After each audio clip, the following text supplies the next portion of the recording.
బంగారం village ఐనోల్ mandal Hanamkonda district. మా బాబాయ్ మా నాన్న మధ్యలో భూగుత్త కథలు ఉండడంతో మా బాబాయ్ హన్మకొండ జూనియర్ సివిల్ కోర్టులో 8 మే 2024న కేసు వేయడం జరిగింది. దాంతో court X party inter model issue చేయడం జరిగింది కౌంటర్ ఫైల్ చేసే వరకు. అది ఓన్లీ డిఫెండెంట్స్నే బైండ్ ఓవర్ చేస్తుంది ఆర్డర్. కానీ ఎంఆర్ఓ తన పర్సనల్గా ఇన్వాల్వ్ అయ్యి మా ల్యాండ్స్ని మొత్తం బ్లాక్ చేయడం జరిగింది. దాంతో మాకు రైతు భరోసా లోన్ రెన్యువల్స్ కానీ రుణమాఫీ కానీ కాకుండా పోవడం జరిగింది.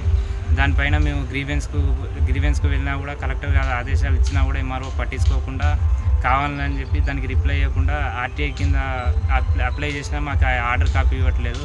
అప్పీళ్ళ దాకా వెళ్ళినా ఎంఆర్ఓ రెస్పాండ్ అవ్వట్లేదు. తన ఇష్టం ఉన్నట్టు చేసుకుంటూ పోతూ మెంటల్లీ హరాస్మెంట్ చేస్తాడు. దీంతో కలెక్టర్ గారు ఎట్లనైనా చర్యలు తీసుకొని మా ల్యాండ్స్ను అన్బ్లాక్ చేయించి ఎంఆర్ఓ గారి పైన చట్టపరమైన చర్యలు తీసుకోవాలని కోరుకుంటున్నాను.